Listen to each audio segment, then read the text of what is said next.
Hello and welcome to Hope Prashant. I hope you're in best of your health and spirit. Most rational and probable reports for UPSC pre 2024 examination pre 2024 के perspective से जितनी भी reports important है we are going to cover all in just one shot in just one video.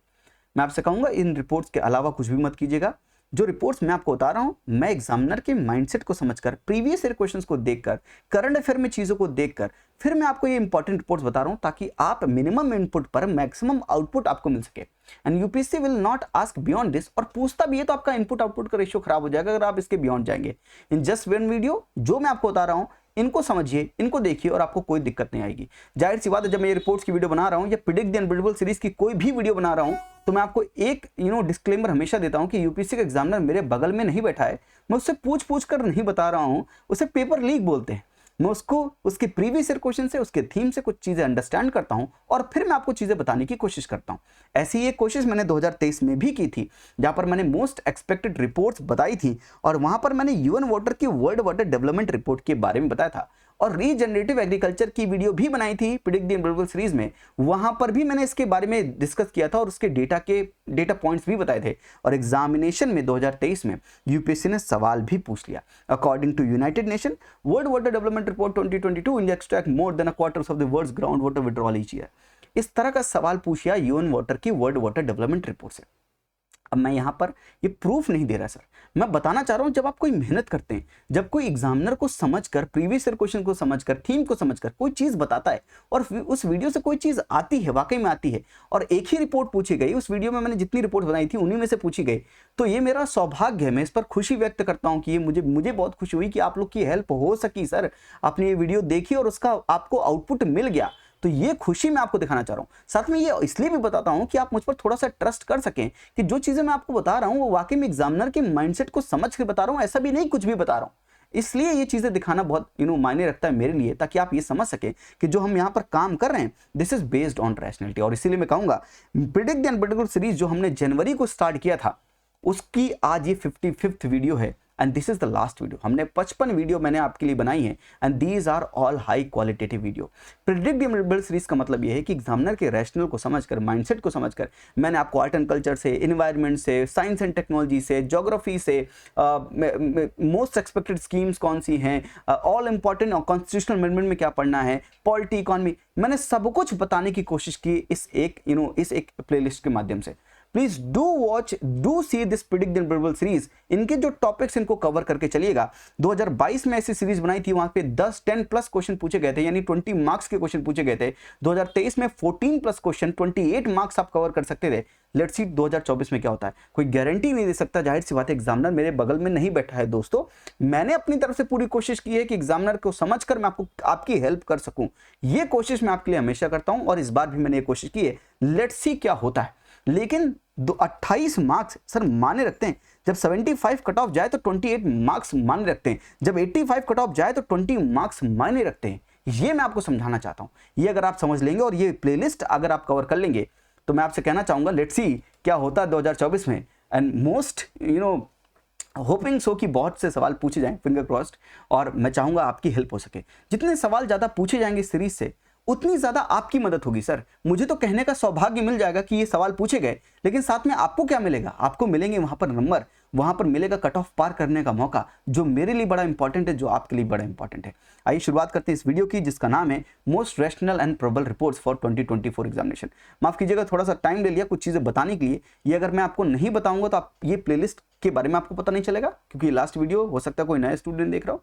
मैं उनसे भी कहना चाहूंगा इसकी वीडियो में जितनी भी टॉपिक्स हैं उनको जरूर कवर कर लीजिएगा। शायद अभी भी आपके पास वक्त है, अगर आप ये कवर कर लेंगे, ये टॉपिक्स पढ़ लेंगे तो शायद वहां पर आपकी बहुत मदद हो जाए, मिनिमम इनपुट पर मैक्सिमम आउटपुट मिल जाए। मेरा यही हमेशा से रहा है और मैंने पूरी कोशिश की है आपके साथ जो भी कंटेंट शेयर करूं उसमें बहुत क्वालिटेटिव हो, चाहे कितनी भी मेहनत लग जाए, पर बिना क्वालिटी के मैं कंटेंट नहीं लाता हूं। ये तो आप समझ चुके हैं अभी तक।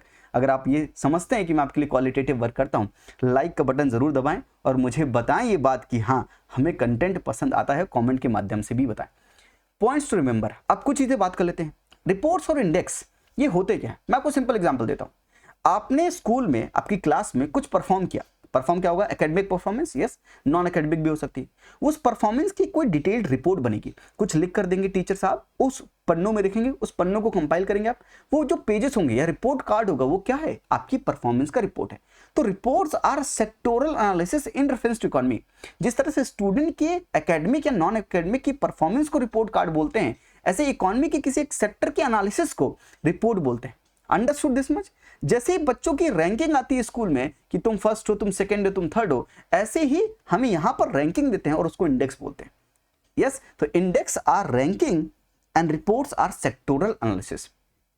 Index can be a separate evaluation. कोई भी रिपोर्ट नहीं है, सिर्फ रैंकिंग दी गई है, तो index can be a separate evaluation, यानी सिर्फ रैंकिंग है।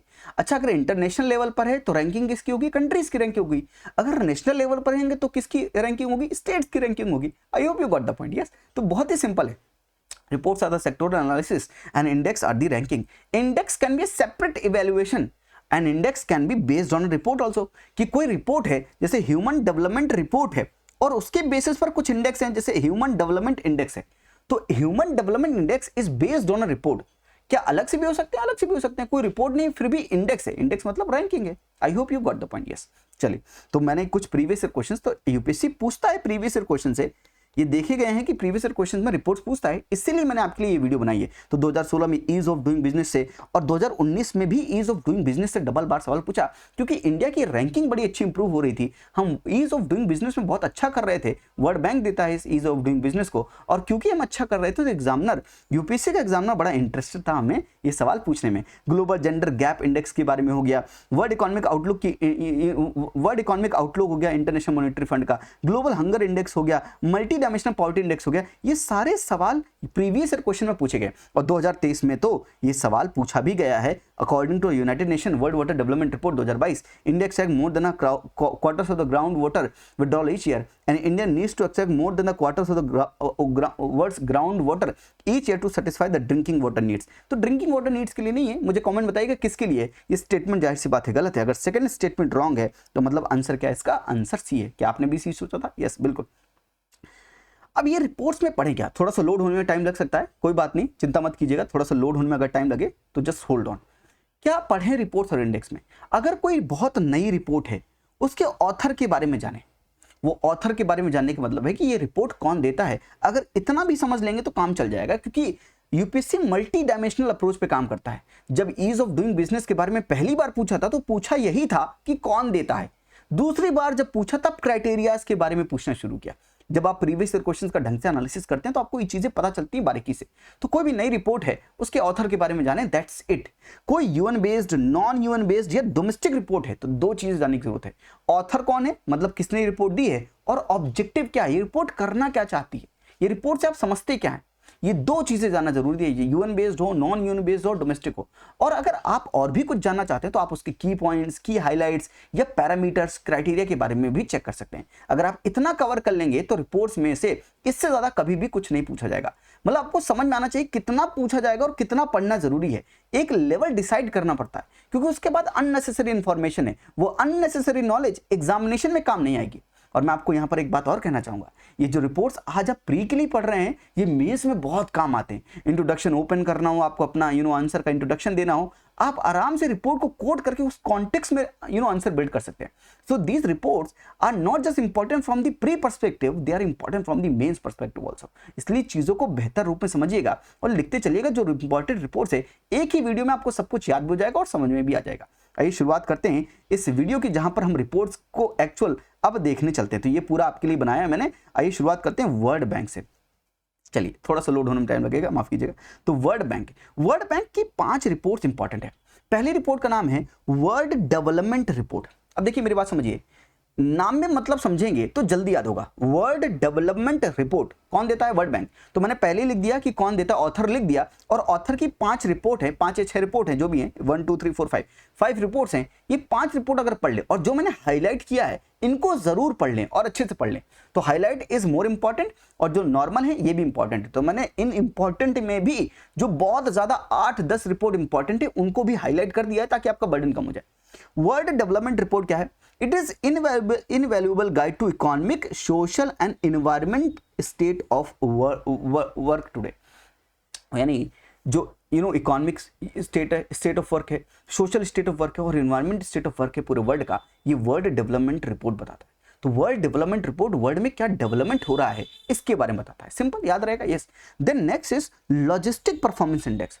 लॉजिस्टिक परफॉर्मेंस का मतलब है कि हमारी डोमेस्टिक सप्लाई चेन कैसी है, लॉजिस्टिक्स में हम कैसा काम कर रहे हैं, क्या लॉजिस्टिक कॉस्ट बहुत ज्यादा तो नहीं, इसका रैशनल समझिए। अगर किसी कंट्री की लॉजिस्टिक कॉस्ट ज्यादा है, लेट्स से किसी ने बिस्किट का मैन्युफैक्चर किया और 2 रुपए का बिस्किट बनाया और उसको ट्रांसपोर्ट करने में उसकी पैकेजिंग एक्सेट्रा एक्सेट्रा उसका जो लॉजिस्टिक कॉस्ट आ रहा है लेट्स से 1 रुपीज आ रहा है, तो अब यही बिस्किट 3 रुपए का हो गया। अब 3 रुपए का बिस्किट है, किसी कंट्री का अगर लॉजिस्टिक कॉस्ट 0.5 रुपीज है तो उसका बिस्किट का पैकेट कितना का होगा, 2.5 रुपीज का।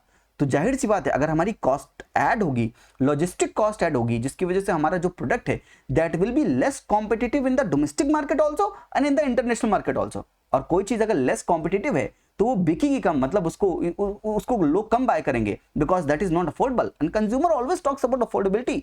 अगर वो अफोर्डेबल नहीं है तो लोग खरीदेंगे नहीं, तो जाहिर सी बात है हमारा एक्सपोर्ट इंक्रीज नहीं हो पाएगा। तो हमें लॉजिस्टिक की कॉस्ट को कम करना है, ये हम बात हमेशा करते हैं और गवर्नमेंट भी इसके बारे में बात करती है कि हमें अपने लॉजिस्टिक कॉस्ट को कम करना है। अभी हमारी लॉजिस्टिक कॉस्ट बहुत ज्यादा है, तो यही इंडेक्स पूरे वर्ल्ड में कितना अच्छा है कंट्रीज का लॉजिस्टिक, उसके ऊपर रैंकिंग, ये इंडेक्स है, मतलब रैंकिंग मिलती होगी and that is for what, logistic, यानी ease of doing business for courier service of a country. कोई भी कंट्री में जो उसकी कुरियर सर्विस है, उसका जो लॉजिस्टिक कॉस्ट है, उसमें कितना ईज है, कितनी लॉजिस्टिक कॉस्ट कम है, उसके परफॉर्मेंस के बेस पर जो इंडेक्स बनता है that is logistic performance index and देता कौन है, वर्ल्ड बैंक देता है। आई होप कि आपको कॉन्टेक्स्ट समझ में आ रहा है और आपको चीजें याद भी हो रही है और समझ में आ रही है, सिर्फ रट्टा नहीं मारना पड़ेगा। अगर मैं आपको जो चीजें समझा रहा हूं वो समझते चलेंगे तो वहां पर याद भी आ जाएगा एग्जामिनेशन में, दिक्कत मत लीजिए, रट्टा नहीं मारने देंगे आपको। Human capital index, human capital का मतलब क्या है, क्या आप कैपिटल हैं, बिल्कुल यस। ह्यूमन कैपिटल मतलब है, ह्यूमन कैपिटल इंडेक्स का मतलब है, इंडेक्स मतलब रैंकिंग देगा। It rank countries based on countries utilization of the economic and the professional potential of हर सिटीजन। जो कंट्री अपने सिटीजन का बेहतर यूज कर पाती है, यूज मतलब उसकी जो पोटेंशियल है उसको अच्छे से यूटिलाइज कर पाती है, उसके इकोनॉमिक पोटेंशियल को, उसके प्रोफेशनल पोटेंशियल को, ऐसी कंट्रीज को अच्छी रैंक मिलेगी, विच मीन्स उस कंट्री का ह्यूमन कैपिटल बेहतर है। और जिस कंट्री का ह्यूमन कैपिटल बेहतर होगा उस कंट्री की ग्रोथ भी अच्छी होगी। तो human capital index is given by the World Bank and जो ये काम करता है वो जो ऑब्जेक्टिव है इसके सामने। Then global economic prospect. अब मेरी बात समझ लीजिए, प्रोस्पेक्ट का मतलब होता है पोटेंशियल, क्योंकि एक वर्ड आप अभी आप और देखेंगे, आउटलुक। कहीं पर भी आउटलुक लिखा हो दैट मींस एनालिसिस। मैं आपको सिंपल बता रहा हूं, याद रखिएगा चीजों को। आउटलुक का मतलब है एनालिसिस एंड प्रोस्पेक्ट का मतलब है पोटेंशियल। प्रोस्पेक्ट का मतलब पोटेंशियल, कि आपका पोटेंशियल कितना है, प्री में कितने मार्क्स लाने का पोटेंशियल रखते हो, दैट इज पोटेंशियल। तो global economic prospect is given by world bank और ये क्या करता है, it analyses the growth potential of countries. तो हर एक कंट्री की क्या ग्रोथ पोटेंशियल है उसको जज कौन करता है, global economic prospect. Understood, prospect मतलब potential, the growth potential. Economic potential देखना है तो ग्रोथ पोटेंशियल देखना पड़ेगा। पूरे वर्ल्ड में कंट्रीज की ग्रोथ पोटेंशियल को देखने वाली जो रिपोर्ट है वो है global economic prospect that is given by the World Bank. Yes, understood यहां पर। And then is learning poverty report. Learning poverty मतलब एजुकेशन से रिलेटेड है और पॉवर्टी मीन्स कि आप कितना कम unable to read and understand the simple text by the age of 10। अगर ऐसा है उसके हिसाब से लर्निंग पॉवर्टी रिपोर्ट बनेगी and this learning poverty report is given by the World bank. तो वर्ल्ड बैंक 5 रिपोर्ट देती है जिसमें बहुत इंपॉर्टेंट है logistic performance and global economic prospect. एक रिपोर्ट और बड़ी इंपॉर्टेंट थी, ईज ऑफ डूइंग बिजनेस, पर उसको हटा दिया गया है और उसके हिसाब से 2 सवाल भी यूपीएससी ने पूछे थे previous question. Ease of doing business कौन देता है, 2016 में पूछा। देखिए पहली लेयर जो है 2016 में टच की कि कौन देता है, क्या वर्ल्ड बैंक देता है, answer is World Bank. And दूसरा पूछा कि बताइए which is not a sub index of World Bank's ease of doing business index.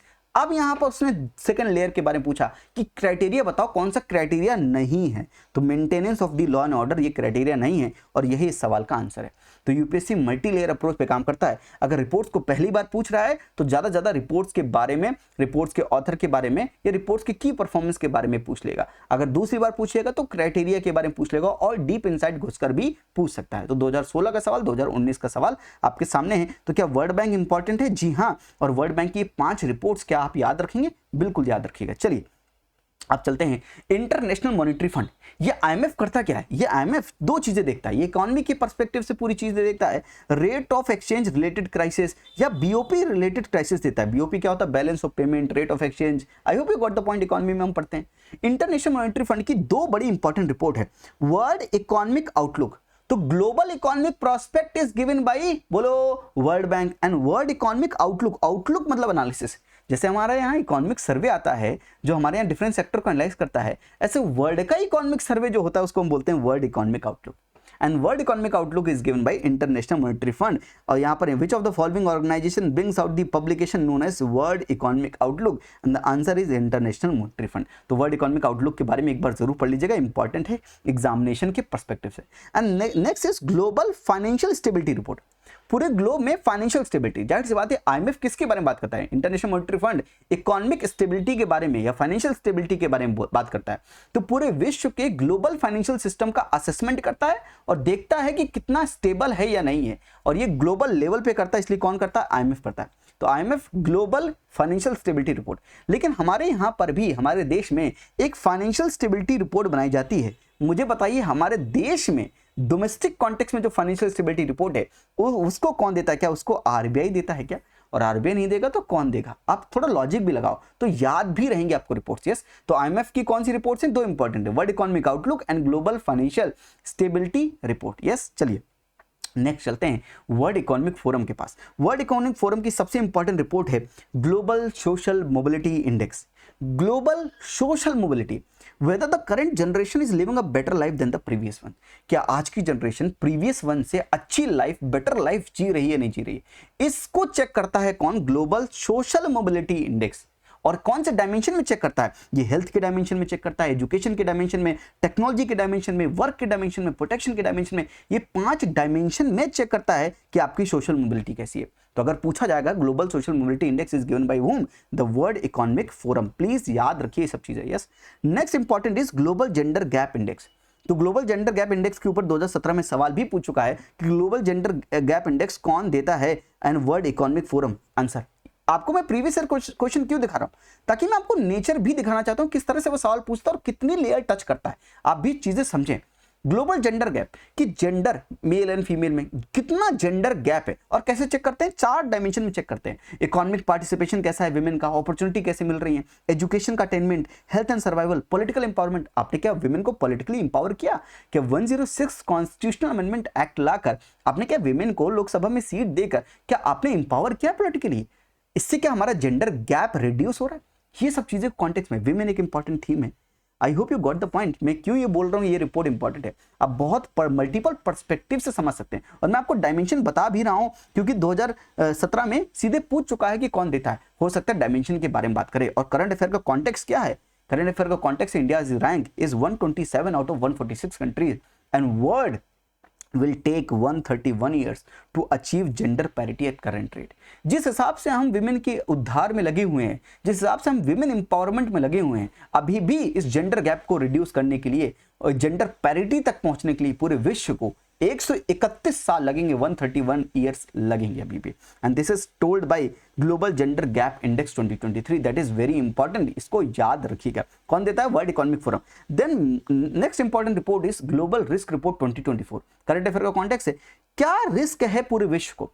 तो ये बोलते हैं अगले 2 सालों में miss information can be a very danger thing, a global risk, misinformation and disinformation, extreme weather events means climate change, social polarization, cyber insecurity is becoming a more global challenge, global risk बन रहा है। तो अगले 2 साल में these are the things that poses a global risk। और अगले 10 साल में एक्सट्रीम वेदर, जाहिर सी बात है, critical change to Earth's system and biodiversity loss, these things will be a very global at a global risk। तो ग्लोबल रिस्क रिपोर्ट बताता है कि क्या ग्लोबल रिस्क है, which are the major global risk अगले 2 सालों में और अगले 10 सालों में। तो मैंने आपको क्या बताया? Global risk report is given by World Economic Forum and in next 10 years these are the major global risk and 2 years these are the major global risk। इनको जरूर देख लीजिए। Yes, next very important is energy transition index. Transition कहां से लेंगे? Non renewable sources से renewable sources की तरफ ट्रांजिशन लेंगे, means environment friendly energy sources की तरफ हम ट्रांजिशन लेंगे, that is energy transition index. Index है विच मीन्स कि जाहिर सी बात है हम रैंक कर रहे होंगे कि कौन सी कंट्रीज ऐसी हैं जो बढ़िया ट्रांजिशन कर रही हैं, shift of fossil based energy production to and consumption including oil, natural gas, coal to renewable energy like solar and wind. Yes, तो ये जो शिफ्ट है, ये ट्रांजिशन कैसे ले रहे हैं, कौन सी कंट्रीज बेहतर ट्रांजिशन ले रही है, और इसको 3 पैरामीटर्स में चेक करेंगे, इक्विटी, सिक्योरिटी एंड सस्टेनेबिलिटी। और इंडिया की रैंक 67 है आउट ऑफ 120 कंट्रीज। तो energy transition index 2023 is given by World Economic forum. इसको याद रखिएगा, ये एनर्जी ट्रांजिशन के बारे में बात करता है। और साथ में ग्लोबल कॉम्पिटिटिवनेस रिपोर्ट के बारे में याद रखिए, global competitiveness report is given by World Economic Forum and this report reports the ability of a country to provide a high level of prosperity to their citizen. कौन सी countries अपने citizen को कितना हाई लेवल ऑफ प्रॉस्पेरिटी दे सकते हैं, ये countries के बीच में जो कंपटीशन होगा उस कंपटीशन के बारे में जो रिपोर्ट होगी, that is global competitiveness report, और उसी के बेसिस पर इंडेक्स बनाया जाएगा। And this report is given by World Economic Forum. तो वर्ल्ड इकोनॉमिक फोरम की these are the more important reports, किसके बारे में, ग्लोबल सोशल मोबिलिटी इंडेक्स हो गया, ग्लोबल जेंडर गैप इंडेक्स हो गया, ग्लोबल रिस्क रिपोर्ट हो गया, energy transition index and global competitiveness report and index. These are the important reports and index from World Economic Forum. बिल्कुल मत छोड़िएगा, इनको जरूर पढ़ के जाइएगा। देन इज यूनाइटेड नेशन की कुछ इंपॉर्टेंट रिपोर्ट्स हैं। UNDP, United Nation development programme की gender social norm index, gender social norm index 2023, this quantifies the biases against the women, capturing people's attitude towards women's role. Again women के perspective से women important theme है, और यहां पर हम biases against women, capturing people's attitude towards women's role, उसके बारे में बात करें तो gender social norm index is given bye UNDP, United Nation development programme. Please याद रखिए, ग्लोबल सोशल मोबिलिटी इंडेक्स कौन देता है, and gender social norm index, gender global gender gap index कौन देता है। ये सब चीजें सिमिलर साउंड के हैं, पर आपको समझना पड़ेगा, याद रखना पड़ेगा, अदरवाइज वहां पर कंफ्यूज हो जाएंगे ऑप्शंस में। चलिए, और यूएनडीपी एक रिपोर्ट देता है जिसका नाम है ह्यूमन डेवलपमेंट रिपोर्ट। जानते हैं आप ह्यूमन डेवलपमेंट रिपोर्ट, तो कौन नहीं जानता। बेसिक पैरामीटर है हेल्थ के, education and decent standard of living, these are the 3 parameters. And इसमें भी एक होता है introduce in planetary pressure adjusted HDI. तो जब हम एचडीआई में ह्यूमन डेवलपमेंट इंडेक्स, तो एक होता है ह्यूमन डेवलपमेंट रिपोर्ट के ऊपर एक इंडेक्स होता है जिसका नाम है ह्यूमन डेवलपमेंट इंडेक्स, यानी इन्हीं पैरामीटर्स पे चेक करते हैं कि कौन सी कंट्रीज ह्यूमन डेवलपमेंट के पैरामीटर्स पे अच्छा परफॉर्म कर रही है। और इसी एचडीआई को अगर हम एडजस्ट कर देते हैं प्लेनेटरी प्रेशर, यानी CO2 इमिशन, कितने लोग हैं, यानी एक कंट्री में जितने लोग हैं वो कितना पर कैपिटा CO2 इमिशन करते हैं, अगर उससे एडजस्ट कर देते हैं तो जो एडजस्टेड आता है उसे बोलते हैं this planetary pressure adjusted HDI. तो ये निकाल क्यों रहे हैं, हम ये भी देखना चाहते हैं कि ह्यूमन डेवलपमेंट करते समय आप ये भी देखिए कि आप कितना CO2 का मिशन कर रहे हैं, यानी उसको भी एडजस्ट करके देखिए। साथ में एक inequality adjusted human development index होता है, जेंडर डेवलपमेंट इंडेक्स होता है, yes, and gender inequality index होता है। जेंडर इनइक्वालिटी इंडेक्स में इंडिया की जो वैल्यू है 0.437 and was ranked at 108 out of 193 countries. And very important, very important is multi dimensional poverty index. Multi-dimensional poverty index is given by UNDP with Oxford Poverty and Human Development Initiative, and this report not just tell the incidence of poverty but also tells the intensity of poverty. It's a multiplication of the incidence of poverty and the intensity of poverty. और ये बड़ा important है क्योंकि 415 million people moved out of poverty in India within just 15 years, यानी 2005 से लेकर 2020-21 तक 415 million people को हमने पॉवर्टी से बाहर निकाला है। और याद रखिए, इंडिया में नीति आयोग डोमेस्टिक रिपोर्ट एक होती है जिसमें हम national multi dimensional poverty index भी कैलकुलेट करते हैं। तो 2 चीजें हो गई, global MPI and national MPI. Global multi dimensional poverty index is given bye Oxford university, human development initiative and UNDP, but national MPI, national multi dimensional poverty index is given by NITI Aayog. और हमारे presidential speech में, इस बार के presidential speech में, according to NITI Aayog, in the last 1 decade of my government, तो president साहब बोल रही थी कि in the last decade of my government about 25 crore countrymen have been lifted out of poverty. तो ये प्रेसिडेंशियल स्पीच में भी है। Multi dimensional poverty index important भी है क्योंकि ये प्रीवियस ईयर क्वेश्चंस में भी पूछा गया। तो multi dimensional poverty index developed by the Oxford university and human development with the UNDP supports cover of which of the following: deprivation of education, health and assets and the service at the household level, purchasing power parity at the national level, extent of the budget deficit and the GDP growth rate at national level। इसका answer मुझे comment बताइए क्या होगा। ये बता दिया, लिखा आपने आंसर? अरे लिखिए, थोड़ा पार्टिसिपेट कीजिए भाई। इसका आंसर क्या 1 ओनली है? क्या सिर्फ पहला ऑप्शन सही है? तो मल्टी डायमेंशनल पॉवर्टी इंडेक्स बड़ा इंपॉर्टेंट हो गया, नेशनल भी और ग्लोबल भी, और दोनों के पैरामीटर्स अलग अलग हैं। नेशनल के पैरामीटर्स अलग हैं और ग्लोबल के अलग हैं। ग्लोबल में health, education and living standard, ये 3 पैरामीटर्स हैं, और 3 डायमेंशन है, और पैरामीटर्स है nutrition, child mortality, year of schooling हो गया, स्कूल अटेंडेंस हो गया, cooking fuel, sanitation, drinking water, electricity, housing and assets. ये 10 हो गए, 10 डायमेंशंस हो गए, 3 डायमेंशन हो गई, 10 पैरामीटर्स हो गए। लेकिन हमारा जो national multi dimensional poverty index है उसमें 2 डायमेंशन और भी हैं, यानी यहां पर 10 माफ कीजिएगा 10 पैरामीटर हैं, तो वहां पर 12 पैरामीटर है। प्लीज जरूर याद रखिएगा इन चीजों को, ये बहुत इंपॉर्टेंट है। तो अगर 3 डायमेंशन में these are the 10 indicators in the global multi-dimensional poverty index, then in the national multi-dimensional poverty index in these 3 dimension we have 12 indicators। वो 2 एक्स्ट्रा कौन है जरूर देखिएगा, क्योंकि आपको यूपीएससी पूछ सकता है कि एक्सप्लिसिटली कौन से इंडिकेटर्स को हम national multi dimensional poverty index में यूज करते हैं, and then you will be shocked. वो शॉक ना हो, जरूर पढ़ लीजिएगा, मैं आपसे कहना चाहूंगा, क्योंकि ये इंपॉर्टेंट है एग्जामिनेशन के पर्सपेक्टिव से। तो ग्लोबल एमपीआई कौन करता है? UNDP, Oxford poverty and human development initiative, और 415 मिलियन लोगों को निकाला गया है इन लास्ट 15 ईयर्स। इस कॉन्टेक्स्ट में, इस करंट अफेयर के कॉन्टेक्स्ट में ये बहुत इंपॉर्टेंट है, और प्रेसिडेंशियल स्पीच में भी मेंशन है। That's why it is much more important, पूछे जाने की हाईएस्ट प्रोबेबिलिटी है। प्रीवियस ईयर क्वेश्चंस में भी ये सवाल देखा गया है। नेक्स्ट है यूनेस्को की report, global education monitoring report and state of education report for India 2022। ये दोनों रिपोर्ट एजुकेशन रिलेटेड यूनेस्को देता है, United Nation educational, scientific and cultural organisation. UNCTAD conference on trade and development, UNCTAD देता है world investment report, जहां पर FDI के बारे में बात करता है कि किस कंट्री में कितना ज्यादा एफडीआई हो रहा था। UN DESA, United Nation department for economic and social affairs, ऐसे करके है, वो रिपोर्ट देता है world's women 2020 report is given by UN DESA, जहां पर ट्रेंड एंड स्टैटिस्टिक्स रिपोर्ट्स के बारे में बात की है। और इस वर्ल्ड्स विमेन रिपोर्ट में जेंडर गैप के बारे में बात की है, women in politics, position of power, participation in education, violence against women and girls. तो विमेन का होलिस्टिक पिक्चर दिया है विमेन, वर्ल्ड्स विमेन 2022 में। जैसे यूएन वाटर की वर्ल्ड वाटर डेवलपमेंट रिपोर्ट पूछ ली है, ऐसे ही वर्ड्स विमेन के बारे में भी पूछ सकता है। Women is very important theme. कौन देता है? यूएन देशा देता है, जरूर याद रखिएगा। और यूएन देशा और यूएन सीटैट दोनों मिलकर एक रिपोर्ट देते हैं, जिसका नाम है world economic situation and prospect report 2024। Global economic prospect अलग है, वर्ल्ड इकोनॉमिक आउटलुक अलग है, and world economic situation and prospect report 2024 अलग है। ये तीनों को डिफरेंशिएट करके पढ़िएगा, अदरवाइज दिमाग एकदम चकरा जाएगा। चलिए, फिर यूएन वाटर की वर्ल्ड वाटर डेवलपमेंट रिपोर्ट हम पढ़ चुके हैं, इसके ऊपर प्रीवियस ईयर क्वेश्चन भी हम अभी देख चुके हैं। इंटरनेशनल लेबर ऑर्गेनाइजेशन की वर्ल्ड वेज रिपोर्ट 2022, और इस वर्ल्ड वेज रिपोर्ट में इंपॉर्टेंट क्यों है? क्योंकि global wage declined in 2022 for the first time since 2008 global financial crisis due to increasing living expenses. तो ये बड़ी इंपॉर्टेंट चीज है इस कॉन्टेक्स्ट में। जाहिर सी बात है, लेबर के कॉन्टेक्स्ट में लेबर कोड है, लेबर के बारे में बात कर रहे हैं, यूनिफॉर्म हमने लेबर कोड को कोडिफाई भी किया है, और ये वेज रिपोर्ट भी इंपॉर्टेंट है इंटरनेशनल लेबर ऑर्गेनाइजेशन की। United nation fund for population activity, UNFPA, ये पॉपुलेशन के बारे में रिपोर्ट देता है, इसके नाम में ही पॉपुलेशन है। तो state of world population report 2023, जिसका टाइटल था 8 billion lives and infinite possibility, तो ये कौन देता है रिपोर्ट? यूएनएफपीए देता है। फूड एंड एग्रीकल्चर ऑर्गेनाइजेशन की रिपोर्ट है SOFO, state of world's forest report 2022।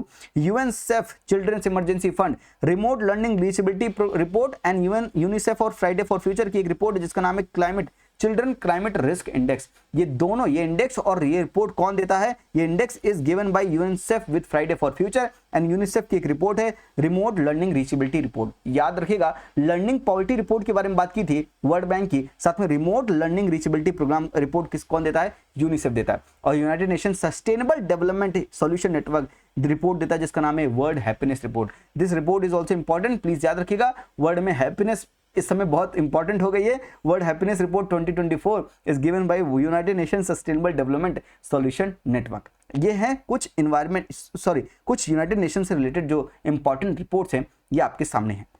चलिए कुछ इन्वायरमेंट से रिलेटेड इंपॉर्टेंट रिपोर्ट्स देखते हैं जो एग्जामिनेशन के पर्सपेक्टिव से इंपॉर्टेंट हो सकते हैं। तो बहुत ढेर सारी नहीं बता रहा, मैं आपको हाईलाइट करके चीज़ों को समझाने की भी कोशिश कर रहा हूँ।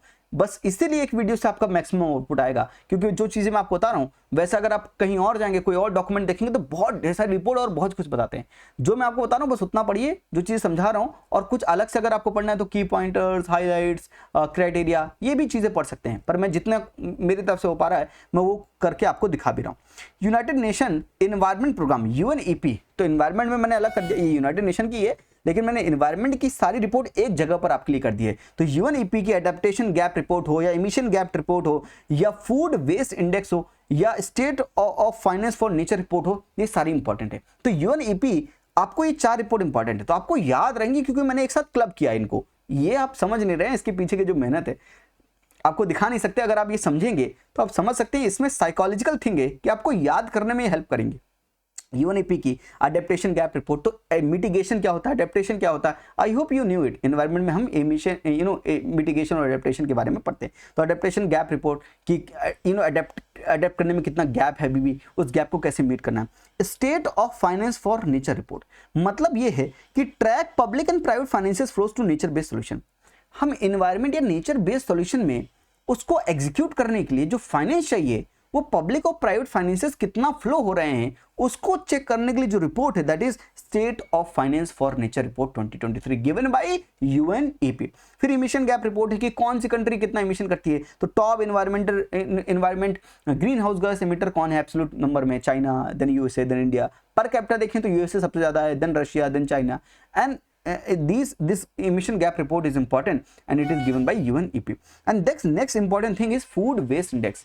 फूड प्रोडक्शन करना जितना इंपॉर्टेंट है उतना ही लेस फूड वेस्ट करना भी इंपॉर्टेंट है, क्योंकि जितना आप कम वेस्ट करेंगे उतना ज्यादा आपके पास अवेलेबल रहेगा। और लोग जितना भुखमरी से मर रहे हैं, हंगर है पूरे विश्व में, उस हंगर को भी आप उस हंगर से भी फाइट कर सकते हैं। पॉवर्टी से फाइट करना है, हंगर से फाइट करना है, हमको अपने यूनाइटेड नेशन के सस्टेनेबल डेवलपमेंट गोल्स को पूरा करना है, तो जाहिर सी बात है फूड वेस्टेज को कम करना पड़ेगा। और उस कॉन्टेक्स्ट में ये फूड वेस्ट इंडेक्स जो यूएनईपी देता है, food waste index is given by UNEP, that is important. This measure food waste at retail and consumer level. और मैं बताना चाहूंगा 2022 में world wasted 1.05 billion tons of food and in this context food waste index is very much important. तो UNEP की ये important reports हैं, जरूर पढ़िएगा। साथ में स्विस बेस्ड रिसर्च कंसल्टेंसी और अर्थ एक्शन ने एक चीज बताई थी हमें जिसका नाम है plastic overshoot day. What is plastic overshoot day? The day when the amount of plastic waste surpasses the capability of the waste management. जब उस दिन amount of plastic waste, ऐसा दिन आता है जिस दिन जो प्लास्टिक वेस्ट जनरेट हो रहा है that surpasses our capability of waste management, उस दिन को बोलते हैं प्लास्टिक ओवरशूट डे। एंड अगर आप समझें, recently the earth witness the plastic overshoot day on July 28, 2023। बिल्कुल याद रखिएगा प्लास्टिक ओवरशूट डे का मतलब क्या है। साथ में एनवायरनमेंट की परफॉर्मेंस कैसी है, environment performance index is given by WEF World Economic Forum with Yale and Columbia University. World Wide Fund देता है रिपोर्ट जिसका नाम है living planet report 2022।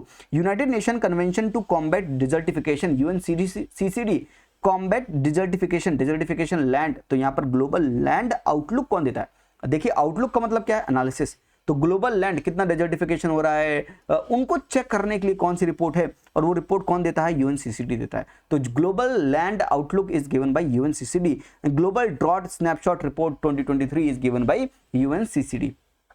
World Meteorological Organization, तो मीटेरोलॉजिकल है, जाहिर सी बात है क्लाइमेट के बारे में बात करेगा। तो global climate report, state of global climate report and state of climate service report, this both report are given by WMO। तो याद करने में बड़ी आसानी होगी, सिमिलर साउंडिंग है और दोनों साथ में, और दोनों को देता कौन है, वर्ल्ड मीटेरोलॉजिकल ऑर्गेनाइजेशन। साथ में जर्मन वॉच देता है global climate risk index, and German watch with new Climate Institute and Climate Action network, ये तीनों मिलकर देते हैं क्लाइमेट चेंज परफॉर्मेंस इंडेक्स 2024। तो this climate change performance index 2024 is given by German Watch plus New Climate Institute and Climate Action Network. साथ में convention on biological diversity, ये report देता है global biodiversity outlook. Again biodiversity at global level का analysis कौन देता है? CBD, convention on biological diversity. Last में एक रिपोर्ट जो देता है Institute of Economics and Peace, and that report name is ecological threat report. हमारी इकोलॉजी को कितना थ्रेट है, वो ecological threat report is given by Institute of Economics and Peace, and this report says threat due to population growth, water stress, food insecurity, drought, flood, cyclone and rising temperature. And this report says most vulnerable countries are Middle East, North Africa and Sub-Saharan Africa and South Asia. So this report is important in this context. So these are some reports from the environment section.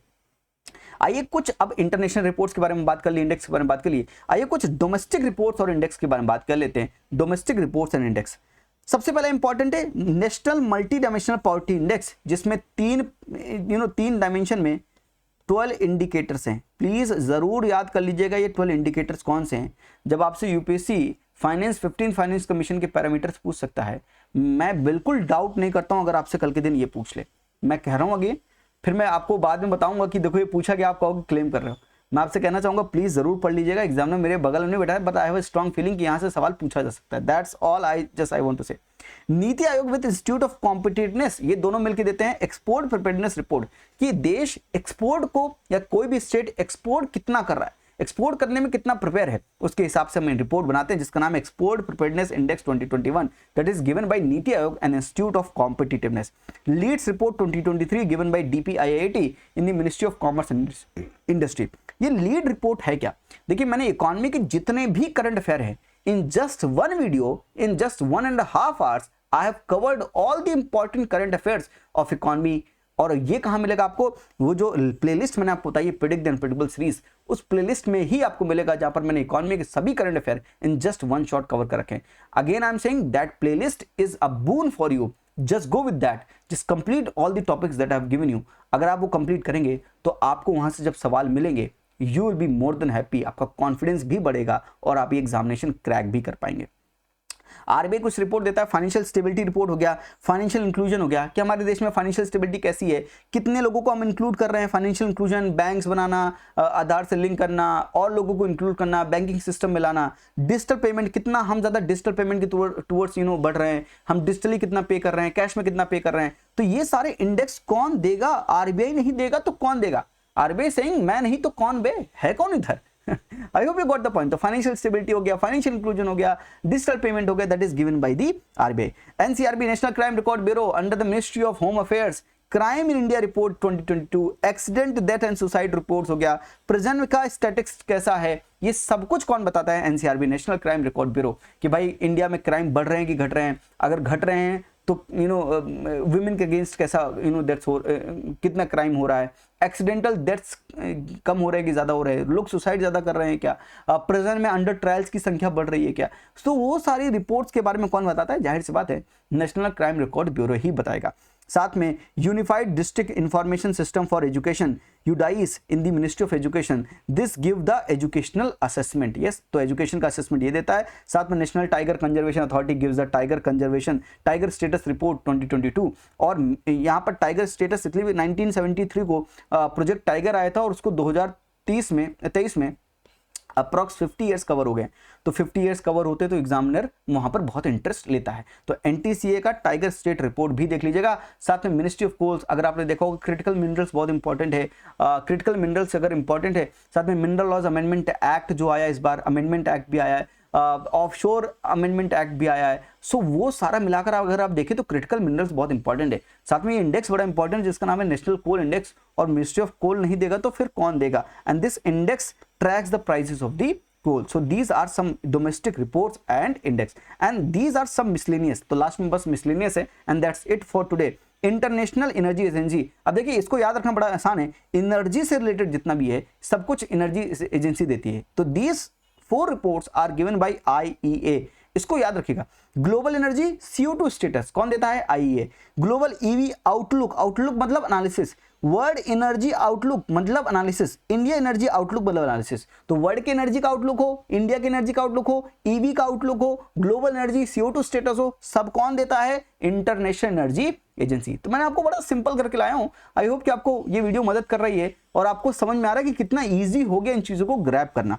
Global hunger index 2023, ये global hunger index important है। This is given bye concern world wide World Hunger Health measure the measures and track the global hunger globally, and these are 4 indicators. Undernourished हो गया, child wasting, child stunting, child mortality, और India की rank है 111 among 125 countries, and we are behind Sri Lanka, Nepal, Pakistan and Bangladesh, and that is the reason for concern कि हम hunger index में अच्छा perform नहीं करते अपने नेबर से। और 2016 में यूपीएससी ने पूछ भी रखा है कि ग्लोबल हंगर रिपोर्ट में कौन से इंडिकेटर्स होते हैं, under nourishment, child stunting, child mortality का इसका आंसर 1 2 3 है, बोलो भाई। हाँ, तो यूपीएससी ने प्रीवियस ईयर क्वेश्चन भी पूछ रखा है ग्लोबल हंगर इंडेक्स से। साथ में world innovation, global innovation index 2024 is important. तो global innovation index 2024 is given by वाइपो, इनसीओ एंड कॉर्नेल, ये तीनों मिलकर ये देते हैं रिपोर्ट जिसका नाम है ग्लोबल इनोवेशन इंडेक्स 2024, और इंडिया की रैंक है 40 आउट ऑफ 132 कंट्रीज। तो कौन कंट्रीज ऐसी हैं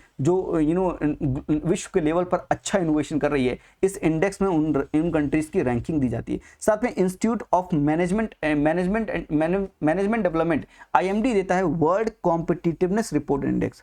तो ग्लोबल कॉम्पिटिटिवनेस रिपोर्ट अलग है एंड वर्ल्ड कॉम्पिटिटिवनेस रिपोर्ट अलग है। तो ग्लोबल और वर्ल्ड में अंतर है, इसलिए मैं आपको ये रिपोर्ट लिख कर आया हूं, वैसे इंपॉर्टेंट नहीं है, ताकि आप कंफ्यूज ना हो। तो वर्ल्ड अलग है और ग्लोबल कॉम्पिटिटिवनेस रिपोर्ट अलग है। मुझे कमेंट बताइए ग्लोबल कॉम्पिटिटिवनेस रिपोर्ट कौन देता है। साथ में वर्ल्ड इनइक्वालिटी लैब की वर्ल्ड इनइक्वालिटी रिपोर्ट बड़ी इंपॉर्टेंट है, जो बोलती है कि टॉप 1% के पास 22% ऑफ द नेशनल इनकम है एंड बॉटम 50% के पास 13% ऑफ द नेशनल इनकम है, विच मींस इनइक्वालिटी बढ़ रही है। So that means कि these reports are important in current affair perspective also. So I have told you all the important reports with previous year questions and with the some criteria, some data, ताकि आप ये चीज समझ सकें कि ये reports अगर आप कवर कर लेंगे इन दिस मैनर, और याद करना बड़ा आसान है कि वर्ल्ड बैंक की ये 5 रिपोर्ट है, IMF की 2 रिपोर्ट है, वर्ल्ड इकोनॉमिक फोरम की सर्टेन रिपोर्ट्स, UN की रिपोर्ट्स हो गई, इन्वायरमेंट से रिलेटेड हो गई, डोमेस्टिक रिपोर्ट्स हो गई एंड मिसलेनियस रिपोर्ट्स। पहली बार पढ़ने में ज्यादा लगता है, पर जब आप एक बार पढ़ लेंगे, इनको एक बार कवर कर लेंगे और दूसरी बार चेक करेंगे, दूसरी बार में अपने आप ऑटोमेटिकली सब याद हो जाएगा। और वहां पर अगर आपको एक सवाल मिलेगा, you will get 2 marks. That's all, कि मिनिमम इनपुट पर आपको मैक्सिमम आउटपुट मिल सके। तो इस सीरीज में, जिस सीरीज का नाम है प्रेडिक्ट द अनप्रेडिक्टेबल सीरीज, इस सीरीज में मैंने ये 55th वीडियो है and this is the last video, and I just want to say thank you for attending this series, thank you for completing this series with me, and I hope it helps in 2024 examination. Till then अपना ख्याल रखिए, अपनी mental health का ख्याल रखिए, confident रहिए, peaceful रहिए, stable रहिए, ज्यादा भागिए मत, इधर उधर मत होइए, अपने मन को एक जगह शांत कीजिए, एकाग्र कीजिए, कंसंट्रेट कीजिए, अच्छी स्ट्रेटजी बनाइए, अच्छा इंप्लीमेंटेशन कीजिए। आपको इस एग्जामिनेशन को क्रैक करने से कोई नहीं रोक सकता। इस एग्जाम में आप ही की जीत होगी, आप नहीं तो फिर कौन। आज के लिए इतना ही, मुस्कुराते रहिए। थैंक यू, नमस्ते, जय हिंद।